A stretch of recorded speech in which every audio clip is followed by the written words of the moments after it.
This meeting is being recorded. Oh my God. Este, bueno, el día de hoy invitamos a la doctora Luis Betrón, que nos va a explicar más sobre cómo, pues sobre su trabajo y toda su trayectoria como científica. Gracias. Hola, buenos días. Es un placer estar aquí el día de hoy con ustedes. Y bueno, no traía ninguna presentación lista así como para mostrarles algunas imágenes, pero les voy a contar mi trabajo. Mi trabajo es acerca del medio ambiente. Durante todo este tiempo me he concentrado en hacer investigación sobre el río Apatlaco, que a lo mejor ustedes conocen porque es el río que atraviesa el estado de Morelos. Entonces es un río muy importante porque abastece de agua a todo el estado, ¿no? Entonces, debido al mal uso que le hemos hecho al recurso hídrico, este se encuentra contaminado con diferentes químicos, no solamente plaguicidas, aguas residuales, las aguas que ustedes descargan en el baño, agua de industria. Entonces, todo este tipo de contaminación hace que el río pues haya cambiado su química, huela mal, pero ese es el menor de los problemas. Creo que el problema más grave es que nos quedemos sin recursos, ¿no? Sin recursos hídricos, porque el recurso de agua dulce representa alrededor del 1% del agua del mundo. Entonces, la mayor parte del recurso hídrico es del mar, pero es agua salada, ¿no? Entonces es muy caro darle un tratamiento y podríamos ahorrarnos este tratamiento si en lugar de... Bueno, y por ejemplo, Morelos no se podría abastecer de agua de mar, ¿no? Estamos muy lejos del mar. Ese tipo de tratamientos están en lugares como pegaditos, ¿no? Por ejemplo, Los Cabos, Ensenada, ¿no? Lugares que tienen un boom turístico, pero que están a un lado, entonces pueden hacer este tratamiento y aprovechar esa agua, pero nosotros no podemos, solamente tenemos el río y las lluvias y están contaminados, ¿no? Entonces mi investigación se centra en cómo utilizar la maquinaria metabólica de los microorganismos para poder limpiar el río. No solamente microorganismos, también trabajamos con plantas y con plantas con microorganismos. Entonces aprovechamos el potencial metabólico de ambos para poder limpiar el río. Y yo sé que a lo mejor suena como muy abstracto, ¿no? Así como de, ay, pues, ¿qué implica aprovechar la maquinaria metabólica de los microorganismos, ¿no? Que además no vemos, o sea, ¿cómo sabemos que estamos aprovechando esa maquinaria metabólica, ¿no? Entonces, bueno, los microorganismos, por su propia biología, son capaces de secretar enzimas, ¿no? ¿Ustedes cómo pudieran hacer consciente qué es una enzima? Por ejemplo, a lo mejor cuando comen, ¿no? Cuando comen y hay una digestión, esta digestión está llevada a cabo en parte por enzimas, ¿no? Entonces, ahí es como una forma muy, muy clara de saber que es algo que secretamos, ¿no? Un compuesto que secretamos que apoya una función. Entonces los microorganismos también son capaces de secretar diferentes tipos de enzimas y otros mecanismos, por ejemplo, desarrollar una especie como de moco, ¿no? Entonces este biofilm es capaz de atrapar también metales, que es otra estrategia que ellos pueden desarrollar. Y estas estrategias metabólicas las desarrollan porque están sometidos a esa presión, o sea, la contaminación es un estrés para ellos, ¿no? Entonces, cuando nosotros estamos sometidos a estrés, pues desarrollamos mecanismos, ¿no? Que nos permitan liberarnos, no sé, quién de repente se empieza a ir de fiesta cuando se podía todos los viernes, ¿no? Y la excusa era porque me siento estresada, mamá. O quién va al gimnasio para sacar ese estrés. Entonces, hay muchos mecanismos, los microorganismos también desarrollan estos mecanismos y estos mecanismos nos ayudan a tratar la contaminación. Entonces, dependiendo del tipo de contaminación que queremos tratar, es el tipo de microorganismo que también utilizamos y el tipo de estrés que también inducimos. No es lo mismo querer tratar metales pesados versus aguas negras, que solamente es materia orgánica, versus un agua industrial que tendrá fosfatos o nitratos. Y una buena forma de ir y pescar microorganismos que sean capaces de soportar estas condiciones, pues es ir a buscarlos donde ya están estas condiciones, ¿no? Entonces, creo que lo mismo ocurre con las personas, ¿no? ¿A dónde irías a buscar a alguien que te acompañe a correr? A lo mejor a un gimnasio, ¿no? Te haces amigo de alguien del gimnasio, o a dónde vas a buscar a alguien que le guste a bailar, pues a lo mejor lo conoces en el antro, en la disco, no sé si esa palabra todavía se use. Pues lo mismo ocurre con los microorganismos. Hay que ir a pescarlos, hay que ir a descubrirlos al lugar donde ya están esas condiciones ambientales, ¿no? Entonces, por ejemplo, ahorita estamos con una investigación acerca de tratamiento de metales pesados con plantas y microorganismos. Y entonces, como la contaminación que queremos tratar es sulfato de cobre, esta contaminación, no sé si ustedes lo recuerden, pero el río Sonora, hace como 5 años, o sea, todavía era el sexenio de Peña Nieto, sufrió un derrame por parte de una minera, y este derrame fue de sulfato de cobre. Y entonces, en ese momento se creó un fideicomiso para que esta contaminación pudiera ser tratada, pero pues como muchas cosas ocurren en este país, de repente las cosas políticas no siempre terminan bien, ¿no? O sea, no siempre el dinero que se destinó se destina a eso, ¿no? Entonces, esta investigación y estos proyectos nunca se llevaron a cabo, o sea, nunca se llevó a cabo ninguna biorremediación, ningún tratamiento de estos efluentes. Y ahora las personas que viven a la orilla de ese río tienen agua que tiene sulfato de cobre hasta de 1.500 miligramos por litro, lo cual es muy tóxico, o sea, no la pueden usar para nada porque está muy sucia. Entonces nosotros estamos desarrollando una estrategia que nos permita tratar esa contaminación, y para tratar esa contaminación fuimos a una mina de cobre para traer a los microorganismos que en el laboratorio vamos a crecer para que nos ayuden a llevar a cabo esta biorremediación. Pero no es tan simple porque cuando hablamos de medio ambiente tenemos que tener muy claro los ciclos biogeoquímicos.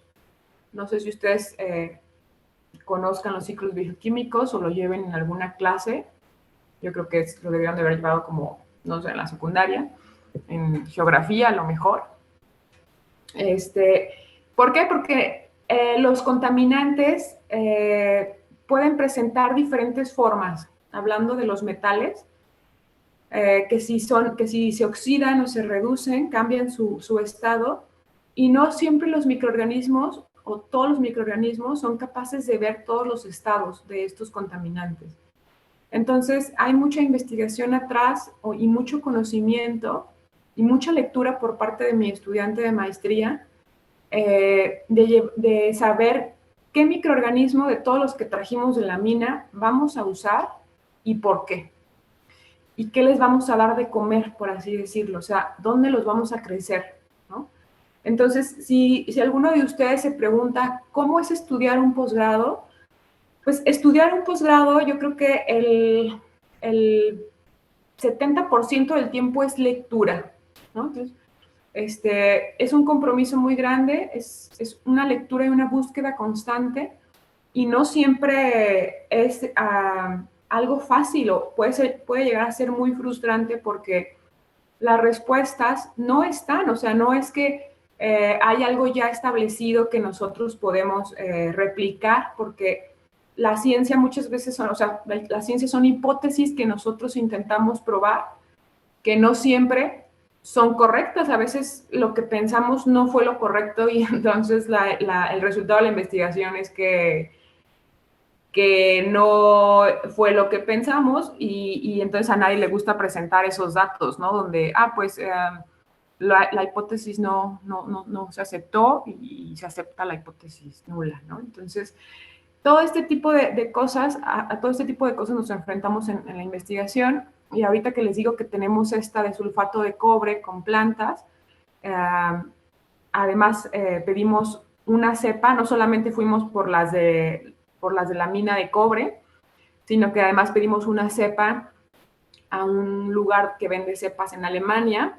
Estos centros se dedican a justamente preservar el material biológico de todos los lugares y a decirte cómo lo siembres, a decirte cuáles son las mejores condiciones para que ese microorganismo sobreviva, ¿no? Entonces, nosotros ahorita en esa investigación, como es sulfato de cobre, tenemos que tener muy claro el ciclo del azufre y los microorganismos que vamos a usar en la mina, lo que trajimos de la mina, se dedican a reducir el sulfato y a llevarlo a azufre. Y por otro lado, la que compramos en Alemania se dedica a oxidar el azufre. Entonces, son dos estados, o sea, vamos cerrando el ciclo del azufre, y las plantas también consumen sulfatos, entonces las plantas también nos van a ayudar a disminuir las cantidades de sulfatos y a que los microorganismos también las aprovechen el cobre, porque es sulfato de cobre. Y ustedes entonces me podrán preguntar, ¿cómo es que los microorganismos, o sea, qué van a hacer los microorganismos con el cobre, ¿no? Entonces, los microorganismos lo que van a hacer, uno, van a desarrollar ese moco, por así decirlo, ese film, para, primero, desarrollan un biofilm para poder contender con la situación. O sea, es una forma de poder afrontar algo, en este caso el cobre, las altas cantidades de cobre, que los está matando, que los está dañando, y este film hace que el cobre quede atrapado. O sea, es como una malla, por así decirlo. Pero también es una forma de que ellos estén en medio y entonces el cobre no llegue tan directo, ¿no? Otra de las estrategias que desarrollan, como ya les mencioné, es la secreción de enzimas que permiten reducir el cobre, y entonces muchas veces se puede precipitar. ¿Y qué implica que se precipite y se oxide y se mineralice? Los metales, cuando están asociados a sales, por ejemplo, los metales siempre están asociados a sales, sulfatos, nitratos, cloruros, no tienen una forma cristalina, pero cuando se mineralizan, adquieren una forma cristalina. Si ustedes lo vieran con un microscopio electrónico, cada metal tiene sus átomos tienen un arreglo muy particular. Entonces, por ejemplo, ya sabemos que el del hierro es como un cubo y el del cobre como un triángulo, ¿no? Y esto hace que entonces nosotros conozcamos a los metales como ustedes los ven ya, como el oro, ¿no? Por ejemplo, esos anillos que usan, pues ya es oro muy puro que tiene un arreglo atómico muy particular. Y entonces los microorganismos también pueden llevar a cabo que los metales lleguen a este estado de arreglo atómico muy particular, y lo hacen por medio de sus enzimas, y entonces el cobre va a precipitar en nuestro sistema, que es un sistema hidropónico, donde está pasando el agua contaminada constantemente, y ahí están las plantas con los microorganismos haciendo su trabajo. Y otro de los mecanismos que pueden implementar, este es el tercero que les he contado, tienen unas proteínas que son unas bombas que llevan a cabo una expulsión constante de estos iones y cationes para sacarlos de su sistema o para que la planta los pueda asimilar. Entonces, no trabajan solos, los microorganismos estos viven en las raíces de las plantas y llevan a cabo este tratamiento en conjunto. Entonces, lo que los microorganismos ya no pudieron ni atrapar en su red, ni cristalizar y precipitar, ni excretar con su bomba, que son los 3 mecanismos que les conté, lo lleva a cabo la planta, ¿no? Entonces, la planta también tiene otros mecanismos y uno de ellos es que lo va a ir absorbiendo el metal en sus raíces, y el éxito de esta planta será cuánto metal puede traslocar a través de toda la planta. ¿Qué quiere decir? ¿Cuál puede ser la posibilidad de que la planta no solo deje el metal en las raíces, sino que lo lleve a todo su sistema, a todo su tallo y a su hoja? Si la planta no es capaz de hacer esto, entonces la planta va a morir, porque su raíz se va a saturar de metales y entonces pues no va a ser capaz de distribuirlo, por así decirlo. Entonces, las plantas más exitosas para remover metales son las que pueden llevar a cabo esta traslocación, o sea, esta redistribución del metal o del contaminante a lo largo de todo su tallo, ¿no? Entonces, ya se tienen, estas plantas se llaman hiperacumuladoras, y entonces ya como que hay estudios de cuáles son las plantas más hiperacumuladoras y cuáles no. Y nosotros trabajamos con una que se llama Ricinus communis. A lo mejor ustedes la conocen porque es la típica planta que se ve en los lotes baldíos. Una planta que además saca unas bolas así que se te pegan en la ropa. Pero esta planta es muy interesante porque no solamente es excelente ayudándonos con la contaminación de metales pesados, sino que además es capaz de que su semilla sea utilizada para que la prensen y saquen aceite, o sea, el aceite de ricino. A lo mejor a ustedes ya no les tocó, pero antes las mamás te purgaban con aceite de ricino para limpiar tus intestinos, no sé. Y entonces el aceite de ricino se vende. Entonces, esta planta tiene 2 funciones. No solamente nos permite tener biodiesel, que es una energía limpia, un aceite, ¿no? Sino que además nos permite remover contaminación. Entonces, es una planta que tiene doble función y de esta forma se puede aprovechar más. Entonces, lo que nosotros estamos haciendo es esta propuesta que de funcionar la podríamos implementar a lo largo del río Patlaco para limpiarlo justamente de estos metales que tiene. El río Patlaco tiene 10 veces más lo permitido en norma de cadmio y plomo. Entonces, esta es nuestra propuesta de tratamiento. Es una planta económica que podría estar a lo largo del río y que además podría ser utilizada para generar este aceite que es más sustentable que un aceite que viene del petróleo, que además, pues ustedes saben que el petróleo es algo que un día se va a terminar, ¿no? Y que necesitamos encontrar fuentes alternas para generar aceites y combustibles, ¿no? Y entonces también es una buena opción.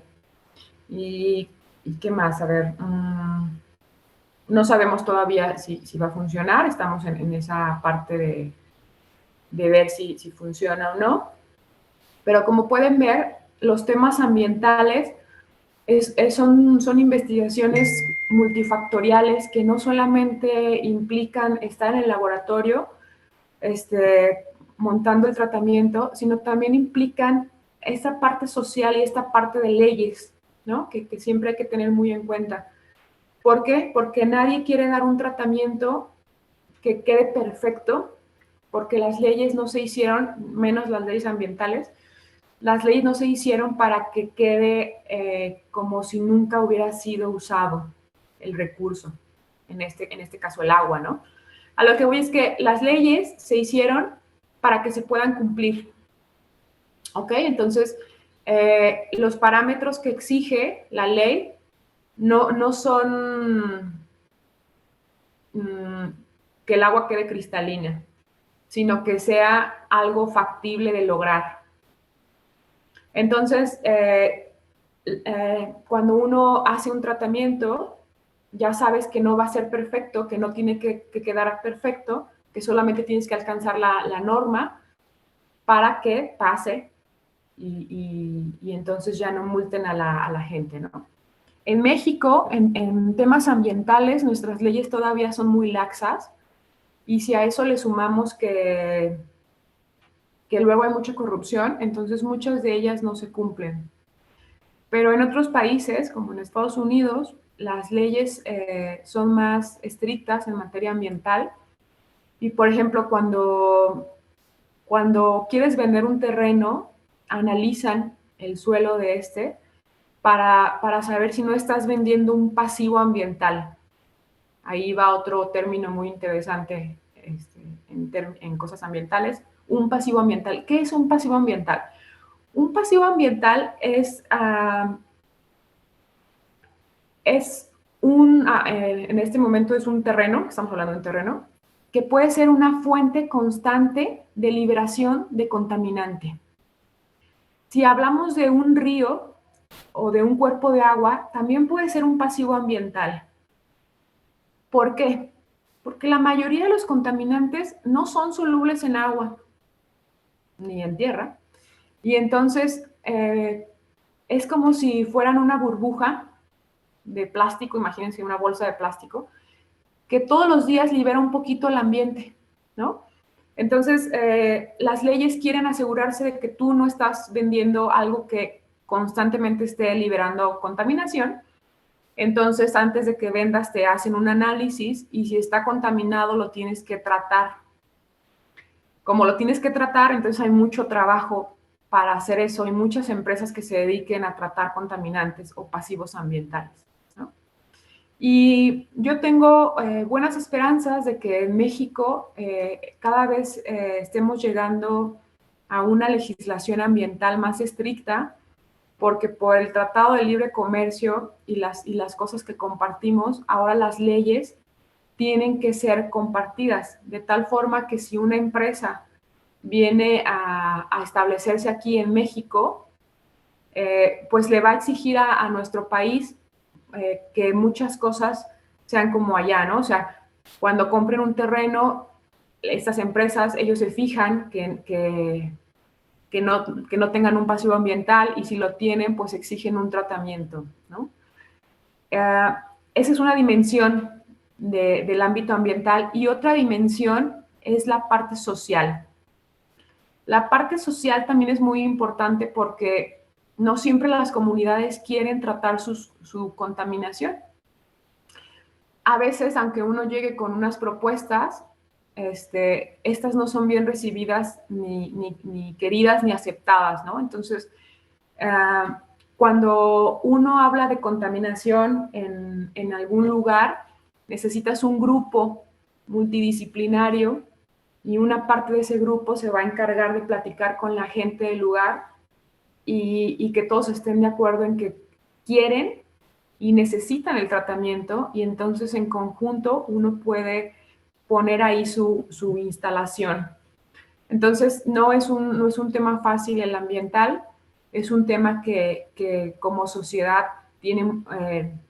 necesitamos de todos, no solo de los científicos, y que además tiene muchas caras. Entonces hay desde muchos frentes que lo podamos abordar, ¿no? Si ustedes quisieran ser abogados, abogados ambientales, pues también son muy necesarios. Si ustedes quieren ser activistas sociales, son muy necesarios. Si ustedes quieren ser científicos, son muy necesarios. Todos ellos para tratar los temas ambientales. No sé si ya quieren que pasemos a las preguntas o sigo hablando. A ver, ¿quién es Jessica? Levante la mano, Jessica. Muy bien, Jessica. A ver, apodérese de esta entrevista. ¿Qué hacemos, Jessica?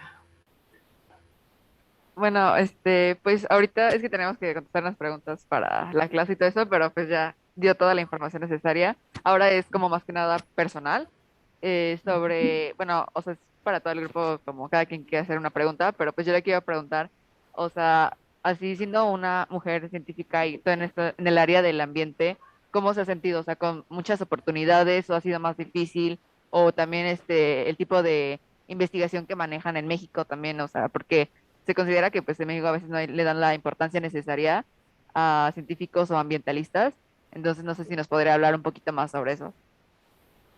Sí, fíjate que como mujer lo he sentido en muy pocas ocasiones la diferencia, y el problema es que hay lugares que son más machistas que otros, y, y yo soy de Guadalajara, entonces estudié en Ciudad de México, hice una estancia en Roma, regresé a Ciudad de México, después hice una estancia en Guadalajara, y justamente ahí en Guadalajara me di cuenta que a lo mejor la gente era machista, ¿no? O sea, todavía teníamos esta concepción, o al lugar al que yo llegué, que era más como de ingenieros, tenían toda esta concepción de que la opinión de las mujeres valía menos, ¿no? Entonces, para mí fue un gran shock porque nunca me había enfrentado a esto. O sea, en toda mi vida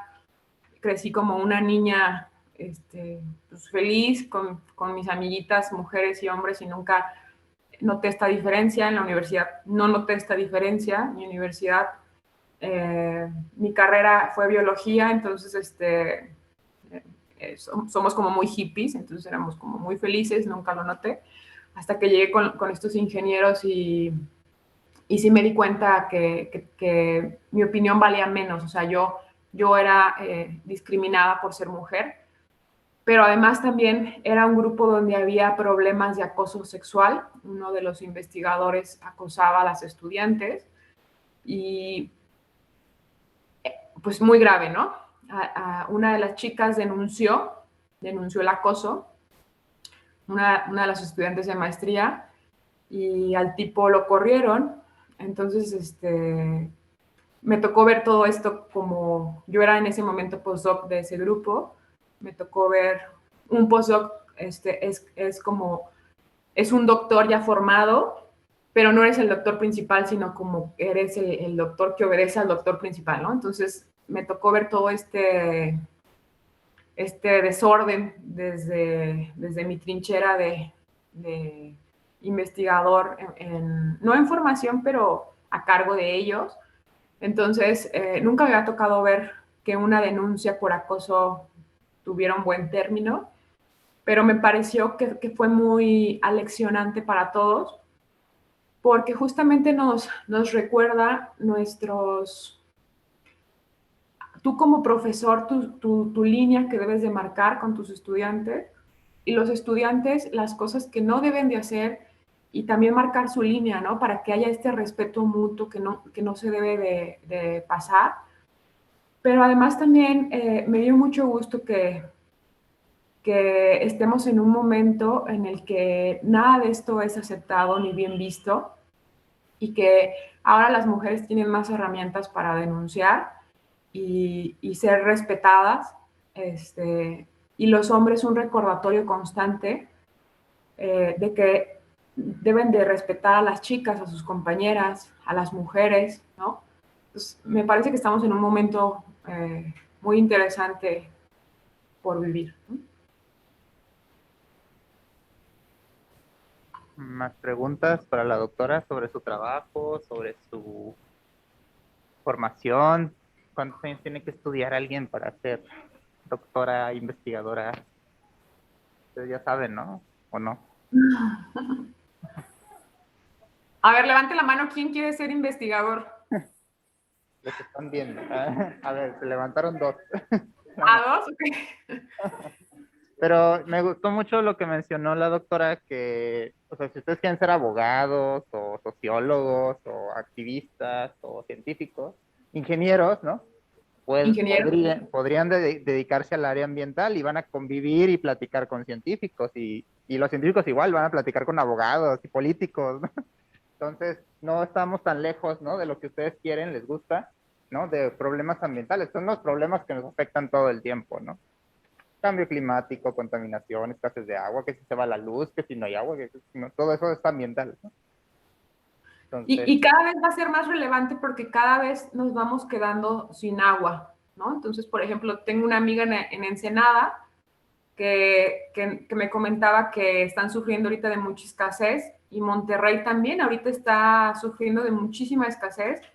En Guadalajara, que es de donde yo soy, el año pasado hubo tandeos de agua, o sea, yo no crecí con tandeos de agua, yo crecí con siempre agua, ¿no? Y ver que ahora hay tandeos de agua en todos lados, me parece que estamos llegando a un momento que es insostenible, o sea, ahora si seguimos viviendo como vivimos actualmente con un desperdicio constante de todo, pues no, la vida no va a ser factible, ¿no? No sé si ustedes sepan, pero como ya no podemos seguir minando la Tierra, la nueva propuesta de los científicos es minar los asteroides. ¿No? Suena muy locochón, o sea, ¿qué implica minar los asteroides? Pues implica, para empezar, que ya haya empresas que quieran hacerlo y ya hay empresas que quieren hacerlo. Después, que estas empresas tengan la tecnología para estar en el espacio y ya hay empresas que tienen esa tecnología para estar en el espacio. Tal vez ustedes vieron al dueño de Amazon ir al espacio y volver y todo esto. Y además implica que deben de desarrollar tecnologías que permitan atrapar al asteroide. O sea, yo imagino, ¿cómo va a ser esto? Va a ser dos bracitos que atrapen el asteroide, una red que atrape el asteroide, pero los asteroides tienen muchos metales, muchos de esos metales que además ocupamos para los celulares que nos encantan, ¿no? Entonces, parece ser que ahora va a ser más barato atrapar asteroides y minar la Luna que minar aquí en la Tierra, ¿no? Entonces, lo que me parece muy emocionante es que estamos en un momento en el que la ciencia ha logrado muchas cosas que antes a lo mejor solo eran un sueño, ¿no? sí, justamente ahora que mencionas lo de minar en la luna y eso, no sé si vieron la noticia que la UNAM creó unos robotcitos que va a mandar a la luna ahora en junio de este año y que van a estar, se llama el proyecto Colmena, ¿no? Son robots súper ligeritos que van a estar explorando el regolito lunar, que es el suelo lunar, que está ahí medio levitando como una capita de polvo sobre la superficie de la luna. Y pues en México, ¿no? Se está haciendo esta ciencia, esta tecnología, y ustedes tienen ahí cabida, ¿no? En estos desarrollos como ingenieros, como científicos, ¿no? Entonces eso está muy emocionante, ¿no? Sí, Entonces por claro, y además, allá, perdón, por allá perdón, tenían una pregunta, ¿no? ok. ¿Oye?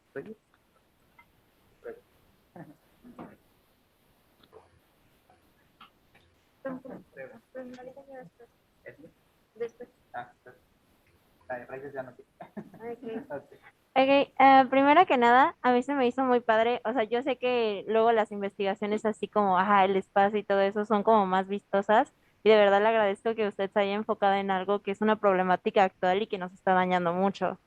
Entonces, eso era como la primera parte. Y la segunda era, os menciona tanto acerca de la parte social, de que es muy importante también, ya que necesita ser aprobado en sí un método que ayuda. ¿Usted es como parte de esa parte social o solo se queda en la científica? Sí, fíjate que como científico a nosotros nos evalúan con unos parámetros que a lo mejor pueden parecer muy, muy abstractos, ¿no? Es publicar, graduar estudiantes y hacer investigación, ¿no? O sea, para graduar a tu estudiante, pues el estudiante tiene que hacer la investigación y tú apoyarlo y luego publicar. Pero como mi tema tiene esta parte social, me doy permiso de cada año participar en algo social. El año pasado me tocó ir a Chiapas a apoyar a una comunidad. En Chiapas hay un grupo, una asociación civil muy interesante, se llama Cántaro Azul, y Cántaro Azul recibe financiamiento de países como Inglaterra, Escocia, Estados Unidos, y entonces ellos montaron unos filtros en las comunidades que no tienen agua. Son 2 filtros. Un filtro es para captar agua de lluvia. A lo mejor ustedes los han visto porque en Ciudad de México también han puesto ese tipo de filtros.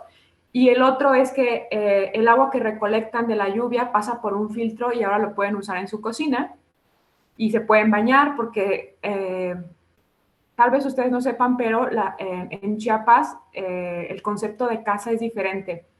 El concepto de casa en las comunidades es solo como un cuadrado. En el centro hay un fogón que siempre está prendido y siempre hay café o algo como hirviendo. Y entonces no había como un lugar para lavarse las manos adentro porque ellos no conocían el agua corriente. Y ahora con estos filtros les pusieron una tubería para que entre a la cocina y ahora puedan tener este tipo de servicios que es indispensable. Y entonces yo fui a apoyarlos a muestrear estos filtros y a saber que su carga microbiana sea la correcta, que estén funcionando de forma correcta. Y fue una experiencia muy valiosa para mí porque te hace pensar acerca de muchas cosas. Por ejemplo, ¿qué implicaciones tiene ser mujer y no tener agua corriente, no? ¿Qué implicaciones tiene para la salud no tener agua corriente en la cocina y entonces no tener como acceso a un servicio tan básico como poderte lavar las manos, ¿no? O poderte bañar? Y bueno, eso fue el año pasado, sigo colaborando con ellos y este año vamos a ir en un proyecto muy interesante que me invitaron, se llama Caravana Mesoamericana del Agua y es un proyecto que nació con un amigo aquí de Cuernavaca que es cineasta, que desarrolló un cortometraje de la situación que viven un grupo de chicos en Guatemala. Es un grupo de chicos así como ustedes, muy, muy jóvenes, que viven en una localidad que tiene una mina. Entonces, toda su agua está impactada por la mina. Y ellos se llaman científicos comunitarios y se dedican a muestrear los parámetros del agua de su localidad y a presentar estos datos y entonces hacerle frente a la mina y decirle, oye, estás contaminando mi agua y es donde yo vivo, o sea, se están apoderando de sus recursos, que es algo muy disruptivo. Entonces ahora estos chicos vienen a Oaxaca a enseñarles a las comunidades de Oaxaca cómo ser un científico comunitario y cómo llevar a cabo estos muestreos de agua. Entonces, yo voy a irme con ellos y a dar unos talleres de cómo pueden filtrar su agua y cómo la pueden reutilizar. Cómo pueden reutilizar esta agua, por ejemplo, cuando nos lavamos las manos, esa agua pues todavía no está tan sucia y puede ser reutilizada. Entonces, a lo mejor para nosotros es trivial porque siempre tenemos agua, pero hay comunidades donde no tienen agua y poderse lavar las manos y después esa agua aprovecharla es muy valioso. Entonces, esta parte social, de repente sí me uno a estas causas sociales y, por ejemplo, ahora esta caravana va a ser en marzo. Entonces, voy a andar por ahí 10 días en Oaxaca viendo estos talleres que voy a impartir. Y además, pues, sensibilizarme me parece muy, muy importante en las problemáticas reales, ¿no? Porque una cosa es lo que hacemos en el laboratorio, que de repente está súper padrísimo, ¿no? Pero luego te das cuenta, por ejemplo, yo hago algunos filtros con nanopartículas. nanopartículas de metales pesados, de metales como hace poco hice uno de hierro para limpiar efluentes con colorantes textiles. Y es padrísima la ciencia detrás de eso, pero luego te das cuenta cuánto podría costar eso. La comunidad lo puede pagar, y muchas veces la respuesta es no, y la comunidad necesita algo más sencillo, ¿no? Entonces, este tipo de sensibilización, al menos en mi campo, me parece que es muy importante porque me da ideas de cómo hacer más sencillo lo que yo ya vi en el laboratorio, cómo hacerlo más aplicado y cómo hacerlo para todos, que es algo que me parece interesante. Pues podríamos seguir platicando con usted muchas horas, pero se nos acabó el tiempo de la clase. Le agradezco mucho en nombre de las compañeras, ¿verdad? Le vamos a hacer llegar su constancia y pues nada, ojalá la podamos tener en otra ocasión para que nos platique sobre sus aventuras en Oaxaca. Muy bien, pues yo encantada ojalá que la próxima vez pueda ir a visitarlos en físico. Muy bien, un aplauso para la doctora, por favor. Gracias. Muy bien, gracias. Hasta luego. Adiós.